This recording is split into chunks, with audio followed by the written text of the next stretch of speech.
গোপীনাথের স্থানে উপস্থিত হয়েছি আমরা। গুরুকে বাদ দিয়ে কখনো ধাম পরিক্রমা হয় না, সেই জন্য প্রথমে গুরুদেবের কীর্তন করা হয়েছে এখানে। পরবর্তীকালে যেহেতু আমরা গোপীনাথের স্থানে উপস্থিত, সেই রাধা গোপীনাথের অনেক কীর্তন করলাম আমরা। এই স্থানটি বিখ্যাত কেন?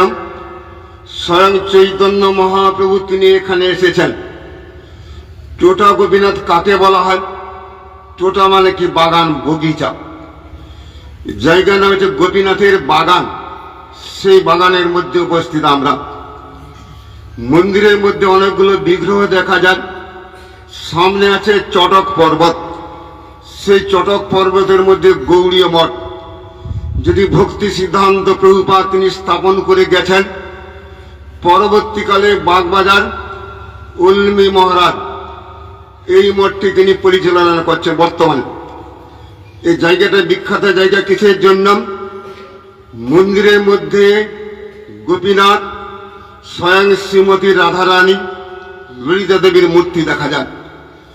আরেকটি প্রকোষ্ঠে বলরাম প্রভু, বারুণী আর রেবতীর মূর্তি দেখা যায়। মন্দিরটি এই জন্য বিখ্যাত, স্বয়ং চৈতন্য দেব যখন এখানে এসেছেন, পাণ্ডাগণ তারা বলেন কি চৈতন্য মহাপ্রভুকে কেটে কেটে সমুদ্রের মধ্যে ভাসিয়ে দেওয়া হয়েছে। স্বয়ং ভগবত তত্ত্ব চৈতন্য মহাপ্রভু, স্বয়ং অদ্বৈত আচার্য প্রভু গঙ্গা জল তুলসী দিয়ে গোলক বিহারী ভগবান কৃষ্ণকে নবদ্বীপ ধামে গৌর রূপে নিয়ে এলেন। তিনি স্বয়ং ভগবান তত্ত্ব। ভগবানকে কখনো মারা যায় না, সে বরঞ্চ জগতের জীবকে মেরে রেখেছেন। এই জন্য এখানে জগতে ভুল করেন। চৈতন্য মহাপ্রভু কিভাবে অপ্রকট হয়েছেন? চৈতন্য মহাপ্রভু টোটা গোপীনাথ দর্শন করতে এসেছেন, দরজা বন্ধ হয়ে গেল। এই জন্য ভক্তি রত্নাকর বিখ্যাত গ্রন্থ নরহরি সরকার ঠাকুরের গ্রন্থ, সেই গ্রন্থের মধ্যে উল্লেখ করে চৈতন্য মহাপ্রভু কোথাও অপ্রকট হয়েছেন? গোপীনাথের মধ্যে লীন হয়ে গেলেন স্বয়ং গোপীনাথ চৈতন্য মহাপ্রভু। এই মন্দিরের মধ্যে তিনি লীন হয়ে গেলেন। কোন কোন ভক্ত কি দেখলেন? জগন্নাথ মন্দিরে জগন্নাথ দেবের সঙ্গে লীন হয়ে গেলেন চৈতন্য মহাপ্রভু। দুইটি সম্ভব। অলৌকিক ক্ষমতা সম্পন্ন চৈতন্য মহাপ্রভু একই সঙ্গে এখানে অপ্রকট হতে পারেন, একই সঙ্গে জগন্নাথ মন্দিরে তিনি অপ্রকট হতে পারেন। এই জন্য আমরা এসেছি কোথায়? টোটা গোপীনাথ। সেই গোপীনাথের কাহিনী শুনুন। গোপীনাথের সেবকের নাম কি? বিভিন্ন জায়গাতে গোপীনাথের বিভিন্ন নাম। বৃন্দাবনে গোপীনাথ, রাধা গোপীনাথ। তার সেবকের নাম ছিল মধু পণ্ডিত। গৌড়িয়ার তিন ঠাকুরের নাম পাওয়া যায়। গৌড়িয়ার তিন ঠাকুরকে গোবিন্দ, মদন মোহন, গোপীনাথ। একজনের সেবকের নাম ছিল মধু পণ্ডিত, তিনি গোপীনাথের সেবক। মদন মোহনের সেবকের নাম তো সবাই জানেন, তার নাম ছিল সনাতন গোস্বামী পাদ। গোবিন্দের সেবকের নাম ছিল কি? রূপ গোস্বামী পাদ। গৌড়িয়ার তিন ঠাকুর, সেটি বৃন্দাবনের মধ্যে দেখা যায়। আবার ক্ষীরচোরা গোপীনাথ, যেখানে গোপীনাথ ক্ষীর চুরি করেছিলেন, সে জায়গাতে 5 তারিখে যাব আমরা। সেটি কোথায়? রেমুনার মধ্যে বালস্য স্টেশন থেকে নেমে যেতে হয়। পৃথিবীর মধ্যে সবচেয়ে বিখ্যাত ক্ষীর কোথায় পাওয়া যায়? রেমুনার মধ্যে পাওয়া যায় ক্ষীরচোরা গোপীনাথ। সেইখানে ভক্তের জন্য ক্ষীর চুরি করেছেন স্বয়ং গোপীনাথ। যেই গোপীনাথকে আনয়ন করেছেন কে? স্বয়ং রামচন্দ্র। সেই গোপীনাথ ছিল কোথায়? চিত্রকূটের মধ্যে। সে চিত্রকূট থেকে কোথায় এসে গেলেন? কোথায়? উড়িষ্যার মধ্যে ক্ষীরচোরা গোপীনাথ। স্বয়ং মাধবেন্দ্র পুরী পাদের জন্য ক্ষীর চুরি করেছিলেন, তার নাম হয়ে গেল ক্ষীরচোরা গোপীনাথ। নবদ্বীপ ধামের কাছাকাছি একটা গোপীনাথের মূর্তি দেখা যান, অগ্রদ্বীপের গোপীনাথ। যেই গোপীনাথ ভক্তের শ্রাদ্ধ করার জন্য মাথা মুড়িয়েছেন, ভক্তের শ্রাদ্ধের জন্য ঘরে ঘরে ভিক্ষা করেছেন স্বয়ং গোপীনাথ। সেই গোপীনাথের নাম অগ্রদ্বীপের গোপীনাথ। পুরীর মধ্যে যে গোপীনাথে এসেছি আমরা, গোপীনাথের নাম কি টোটা গোপীনাথ। এই যেন গোপীনাথটা বিখ্যাত কিসের জন্য? আমরা যখন নবদ্বীপ ধাম পরিক্রমা করতে যাই, ওইখানে চম্পঘট্ট, সেই চম্পঘট্টে ছিল গদাধর পণ্ডিতের পাঠ। স্বয়ং শ্রীমতী রাধা রানী, তিনি ছিলেন বিষভানু নন্দিনী, মায়ের নাম ছিল কীর্তিকা সুন্দরী। তার জন্ম হয়েছিল কোথায়? রাভেলের মধ্যে জন্ম। কোনো কোনো শাস্ত্রগ্রন্থের মধ্যে দেখা যায় তার জন্ম হয়েছিল কোথায়? বর্ষানা। বর্ষানার মধ্যে কোনো কোনো কল্পে রানীর জন্ম হয়। বিশেষ করে রাভেলের মধ্যে জন্ম হওয়ার জন্য রাভেল, স্বয়ং শ্রীমতী রাধা রানী, তার যেখানে জন্ম হয়েছিল। তার বাবার নাম ছিল বিষভানু মহারাজ, মায়ের নাম ছিল কীর্তিকা সুন্দরী। তিনি কলিকালে কি রূপে এলেন? তার নাম হয়ে গেল কি? গদাধর পণ্ডিত। সেই জন্য গদাধর পণ্ডিতকে কোনো কালে ভক্ত বলা হয় না। স্বয়ং গদাধর পণ্ডিত স্বয়ং কৃষ্ণের অন্তরঙ্গা শক্তি, স্বয়ং কৃষ্ণের হলাদিনী শক্তি। সেই জন্য শ্রীবাস পণ্ডিতকে ভক্ত বলা হয়। গদাধর পণ্ডিত তার কি নিত্য প্রেয়সী। সেই গদাধর পণ্ডিত শ্রীমতী রাধা রানী, তিনি থাকতেন কোথায়?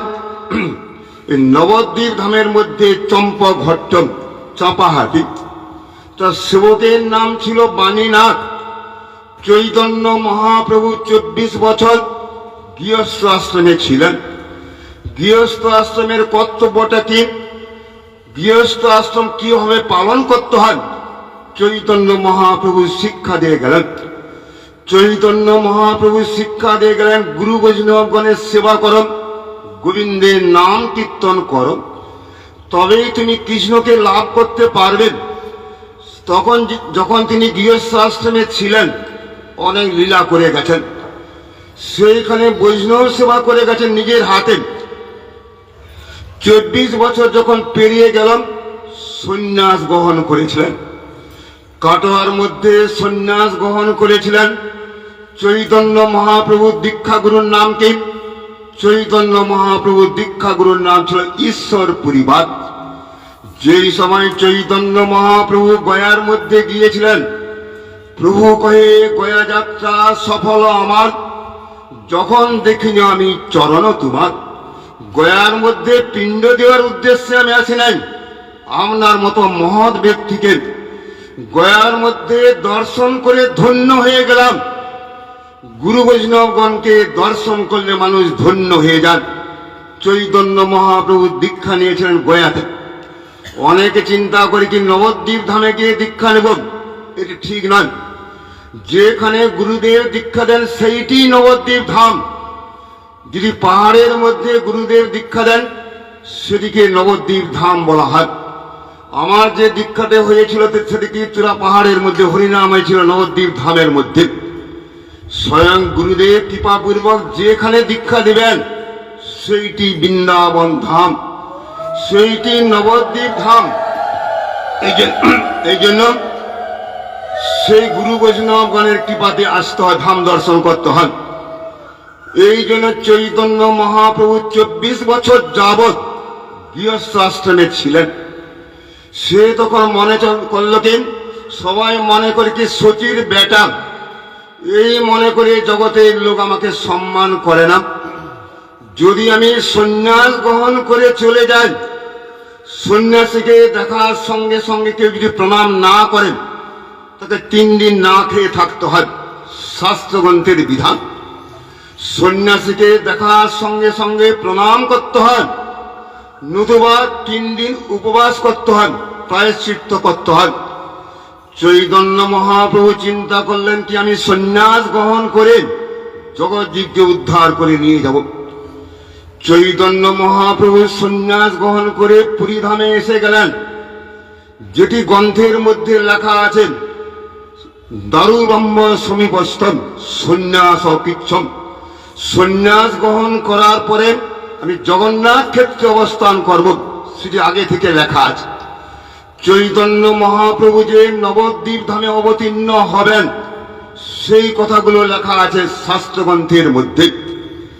ব্রহ্মা ভাগীরথী তটে ভবিষ্যামি শুচি সুতম, শুচিনন্দন রূপে পবিত্র গঙ্গার তীরে আমি আবির্ভূত হব, সে গ্রন্থের মধ্যে লেখা আছে। এই জন্য চৈতন্য মহাপ্রভু সন্ন্যাস গ্রহণ করে চলে এলেন। গৌরবিহীন নদিয়া অন্ধকার, যেখানে গৌর সুন্দর নাই সেখানে আমি থাকবো না, এইটি মনে করার সঙ্গে সঙ্গে গদাধর পণ্ডিত তিনি চাপাহাটি ত্যাগ করে চলে এলেন। তার সেবকের নাম ছিল বাণীনাথ। দেখুন, আপনি তো চলে যাচ্ছেন পুরী ধামে, তাহলে আমি কার সেবা করব? সেই সময় গদাধর পণ্ডিত তিনি বলে, তুমি এক কাজ করো, গৌরের বিগ্রহ তৈরি করো, আমার বিগ্রহ তৈরি করা শ্রীমূর্তি, যদি শ্রীমূর্তির পূজা করা হয় তাহলে গদাধর পণ্ডিতের পূজাটি হবে। এই বলেন স্বয়ং গদাধর পণ্ডিত ক্ষেত্র সন্ন্যাস গ্রহণ করে পুরী ধামের মধ্যে এসে গেলেন। এই পুরী ধামের মধ্যে তিনি অধিষ্ঠান করছেন কে? গদাধর পণ্ডিত শ্রীমতী রাধিকা। এখানে পুরী ধামে আসার সঙ্গে সঙ্গে টোটা গোপীনাথ, এই যে মন্দিরের মধ্যে গোপীনাথের মূর্তি দেখা যায়, এই মূর্তি কিন্তু বিশাল মূর্তি ছিল, লম্বা, বিশাল লম্বা মূর্তি ছিল মন্দিরের মধ্যে। প্রতিদিন গদাধর পণ্ডিত গাঁথিয়া মালতীর মালা দিব দোহার গলে, সঙ্গে সঙ্গে রাধা গোপীনাথের গলায় মালা পরাতো কে? গদাধর পণ্ডিত। তিনি প্রতিদিন মালা পরাতেন। মালা পরাতে পরাতে গদাধর পণ্ডিত তিনি বিদ্ধ হয়ে গেলেন।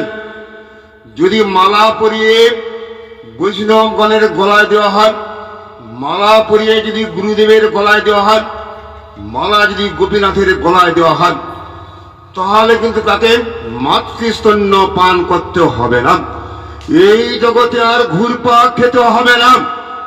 সেই জন্য গদাধর পণ্ডিত প্রতিদিন সুন্দর সুন্দর মালা গেঁথে তিনি পরাতেন। কাকে? গোপীনাথকে পরাতেন। মানুষ যখন বৃদ্ধ হয়ে যায়, কোমরটি বেঁকে যায়, সদা হয়ে দাঁড়াতে পারে না, গোপীনাথের বিশাল বিগ্রহ, সেই বিগ্রহের গলায় মালা পরাতে গিয়ে সঙ্গে সঙ্গে গদাধর পণ্ডিতের খুব কষ্ট হয়। কোমর যখন বেঁকে যায়, কোমরটা সোজা যখন না হয়, তখন খাড়া হয়ে দাঁড়াতে পারি না আমরা। যেই মুহূর্তে গদাধর পণ্ডিতের কষ্ট হয়, ভক্তের কষ্ট ভগবান কখনো সহ্য করতে পারেন না। যেই মুহূর্তে গোপীনাথ দেখলে আমাকে মালা পরাতে গিয়ে স্বয়ং গদাধর পণ্ডিতের অনেক কষ্ট হয়, সঙ্গে সঙ্গে গোপীনাথ তিনি ছোট হয়ে গেলেন। ভক্তের প্রেম স্বয়ং গোপীনাথ তিনি ছোট হয়ে গেলেন। এই জন্য যদি আমরা গোপীনাথের সেবা যদি অহর্নিশ করি, আমরা সেই গোপীনাথকে দর্শন করলে জন্ম মৃত্যুর মালা পরে সংসার চক্রে কোনো কালে ঘুরপাক খেতে হবে না। যদি পুরুষোত্তম মাসের যদি গোপীনাথের জন্য যদি জগন্নাথের মালা পরাতে পারি, তাহলে এই জগতে না থেকে নিত্য বাসস্থান গোলক বৃন্দাবনে আমাদের গতি হবে, চিন্তার কোনো কারণ নেই। সঙ্গে সঙ্গে গোপীনাথ তিনি ছোট হয়ে গেলেন। স্বয়ং গদাধর পণ্ডিত তার গলার মধ্যে মালা পরাতেন, এই জন্য প্রেমের লক্ষণ। এই জন্য দুর্যোধন যখন বাঁধতে গিয়েছিলেন, স্বয়ং কৃষ্ণকে বাঁধো। কৃষ্ণ বলছে, আমাকে বাঁধবে কে?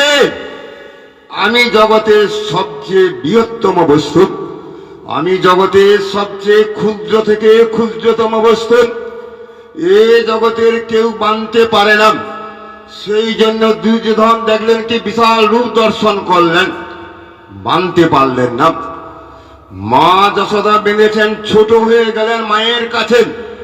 ভক্তে প্রেম স্বয়ং গোপীনাথ যখন ছোট হয়ে যায়, তখন তার গলার মধ্যে মালা পরানো যায়, সেই গোপীনাথকে বাঁধা যাক।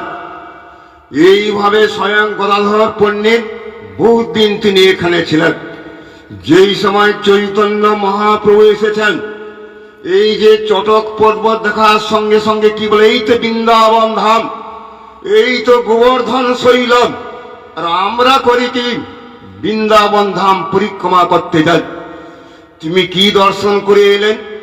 মাঠের মধ্যে শুকর পায়খানা করে গেছে, এইগুলো দর্শন করতে গিয়েছি। শুকরের পায়খানা, ঘরের কাছে আম গাছটি আছে ঘরে, এই আম গাছ দর্শন করে এলাম। সেই ব্যক্তির কখনো বৃন্দাবন গোপীনাথ দর্শন হবে না। যদি গোপীনাথকে দর্শন করতে চাও, গুরু বৈষ্ণবগণের আনুগত্য স্বীকার করো। গুরু বৈষ্ণবগণের যখন আনুগত্য স্বীকার করা হয়, স্বয়ং গোপীনাথ তিনি প্রীতি লাভ করেন। সেই সময় গোপীনাথকে বাঁধা যাক। যেই সময় চৈতন্য মহাপ্রভু তিনি এখান থেকে বৃন্দাবনের উদ্দেশ্যে রওনা হয়েছেন, রাধা গোপীনাথ বলা হয়, স্বয়ং শ্রীমতী রাধিকা।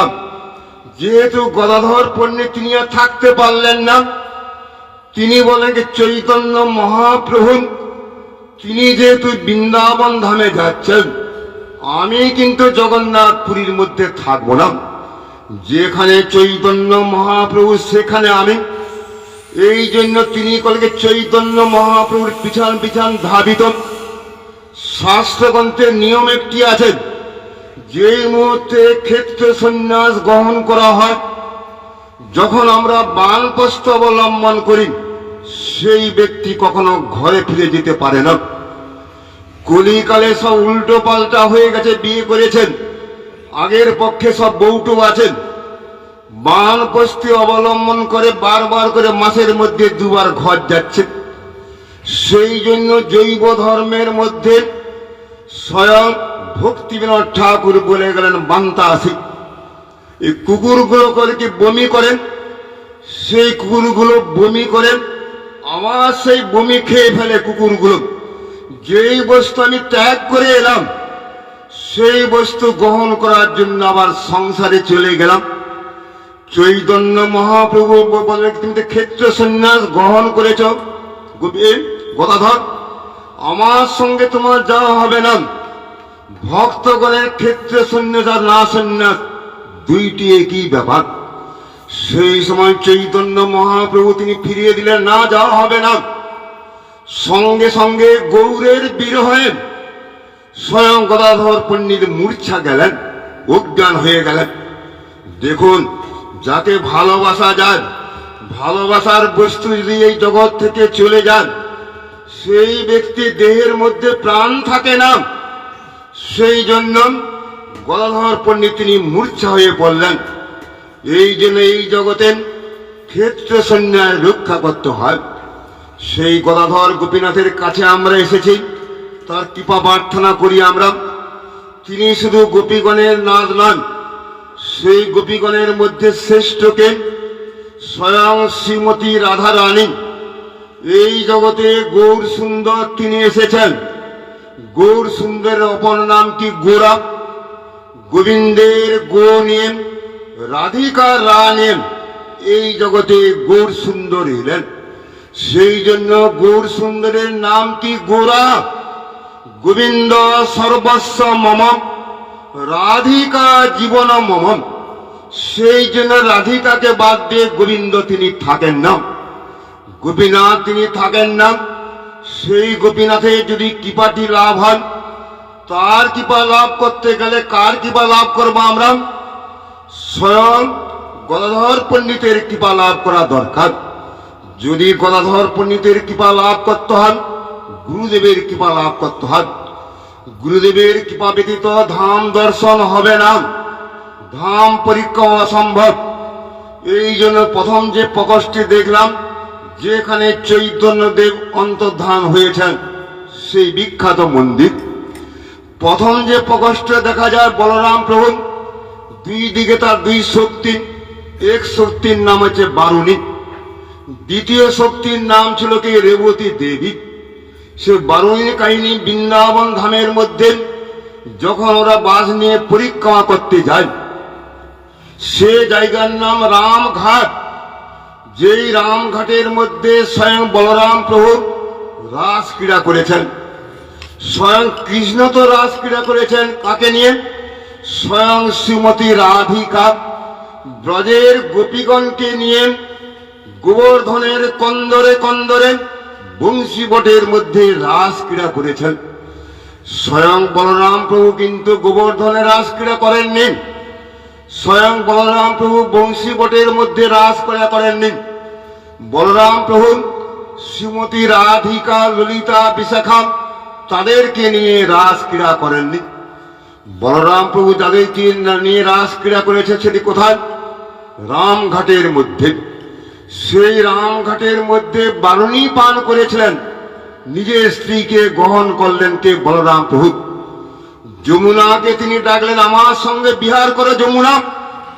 সেই যমুনা বলছে, তোমার সঙ্গে বিহার করব না, তুমি বারুণী পান করেছ। বারুণী হচ্ছে বলরাম প্রভুর শক্তি।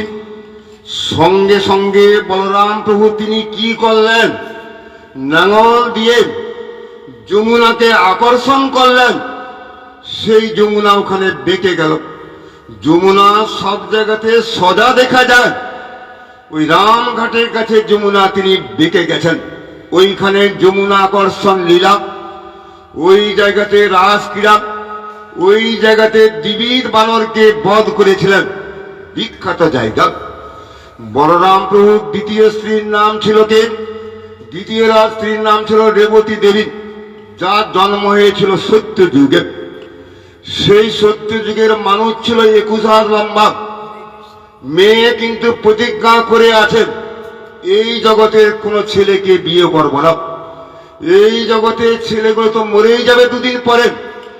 এই জগতের ছেলে বিষটা পরিপূর্ণ, মূত্র পরিপূর্ণ, মরে যাওয়ার সঙ্গে সঙ্গে দেহখানা গলে যায়, দেহখানার সঙ্গে সঙ্গে পচে যায়, দুর্গন্ধ ছড়ায়। এই জগতের কোন পুরুষকে আমি বিয়ে করব না। সঙ্গে সঙ্গে বাবার নাম ছিল রৈবত রাজা। মেয়ে যদি আইবুড়ো থেকে যায় লোকে কি বলবে? মেয়ে তো বিয়ে দিতে হবে।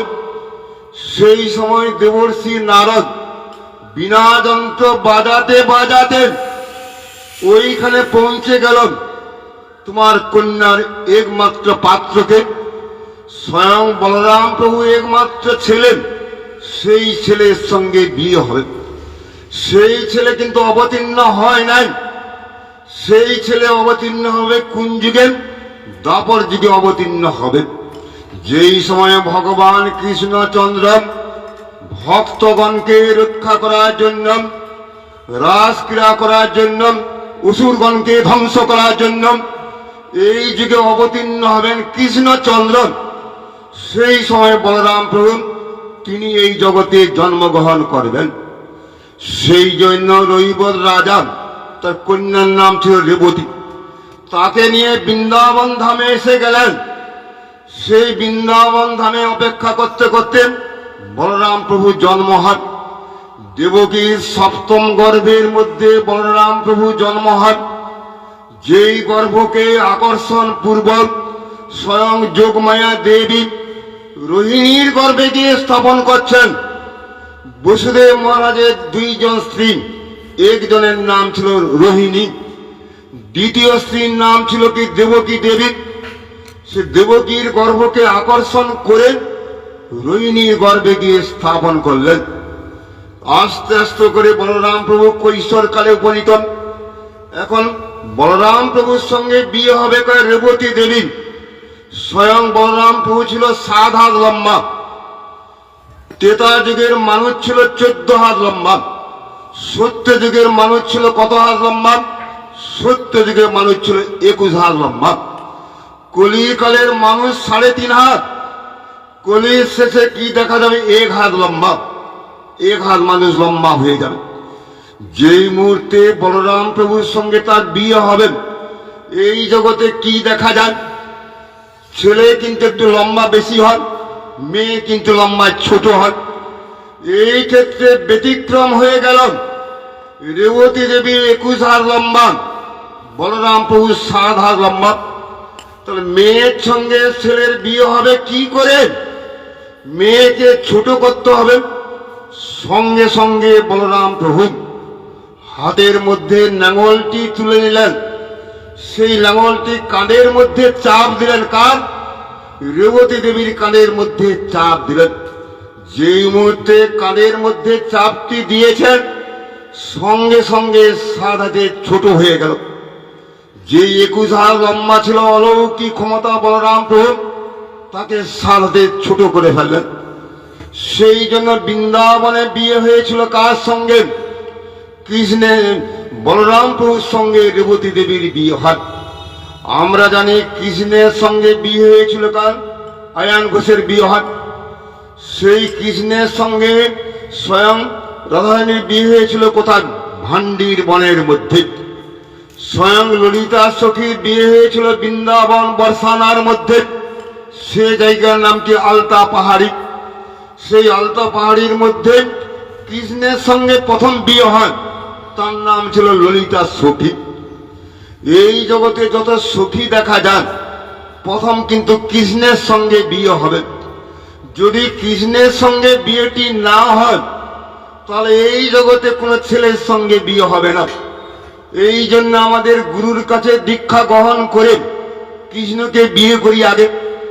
কৃষ্ণের সঙ্গে আমাদের সম্বন্ধ হোক, তারপরে না হয় এই জগতের কোনো ছেলেকে বিয়ে করব, এই জগতে কোনো বৈষ্ণব ছেলেকে গ্রহণ করব। প্রথমে কৃষ্ণকে বিয়ে করো, কৃষ্ণ আমার জগৎ স্বামী হোক। এই জন্য গুরু বৈষ্ণবগণের আনুগত্যের, যদি কৃষ্ণের আনুগত্য স্বীকার করা হয়, কৃষ্ণকে যদি জগৎ স্বামী হিসেবে গ্রহণ করা হয়, কৃষ্ণকে পতিনাং পতি বলা হয়, এই জগতে যে আমার স্বামী দেখা যায়, সেই স্বামীকে যিনি পালন করেন, তিনি কি জগৎ স্বামী। এই জন্য জগৎ স্বামীকে গ্রহণ করুন বাধ্য। এই জন্য আমরা ক্ষেত্রমণ্ডল পুরীধাম পরিক্রমা করতে এসেছি। এখন যাব কোথায়? জমেশ্বর টোটা। ওইটি যে সময় যদি থাকে, আস্তে আস্তে করে কীর্তন করে জগন্নাথ মন্দিরের পূর্বে ওইখানে পরমানন্দ পুরীর কূপ দেখা যায়। যেই কূপে জল ছিল খুব নোংরা, যে কূপে জল খাওয়া যেত না, স্বয়ং চৈতন্য মহাপ্রভুর কৃপা হলে কি না হয়? স্বয়ং চৈতন্য দেব বলে পরমানন্দ পুরী, যে কূপে জল তুমি খাও, সেই কূপে জল কিন্তু খাওয়া যাবে না। আমি করবো কি? সেই কূপের মধ্যে গঙ্গাকে নিয়ে আসবো। সেই কূপের মধ্যে গঙ্গা জল এসে গেল, সেইখানে সে মাহাত্ম্যটি বলা হবে। সেই কূপে জল খাবো আমরা। সেই কূপের জল কিন্তু পুরীর জল নয়, লবণ জল নয়। চৈতন্য মহাপ্রভুর কৃপাতে তিনি গঙ্গা আনয়ন করলেন কোথায়? কূপের মধ্যে। ওইখানে থানা আছে, থানা থেকে বালতি নিয়ে এসে কূপের জল, সুন্দর জল পান করবো আমরা। এখন যাব জমেশ্বর টোটা। সেই জমেশ্বর টোটার মাহাত্ম্য একটু বলে যাব কথা। জগন্নাথ মন্দিরের দিকে সন্ধ্যার সময় জগন্নাথ মন্দির দর্শন করতে সুবিধা। দিনের বেলা গেলে কি সাংঘাতিক গরম। আগামীকাল কিন্তু বাইরে যাব না আমরা, পরশুদিন যাব বাস নিয়ে নীলমাধব, বিখ্যাত জায়গা নীলমাধব। জগন্নাথ দেব প্রথম ছিলেন কোথায়? তার প্রথম মূর্তি কি? নীলমাধব মূর্তি। পরবর্তীকালে তিনি অবতীর্ণ হলেন কোথায়? ওই যে চক্রতীর্থ, সেই চক্রতীর্থ দর্শন করতে যাব আমরা। তারপরে জগন্নাথ মন্দিরে সে মূর্তি প্রকট হয়েছিল। যেই দিন জগন্নাথ দেবের স্নানযাত্রা হয়, সেই দিন কিন্তু জগন্নাথ দেব এই জগতে প্রকট হয়েছিলেন।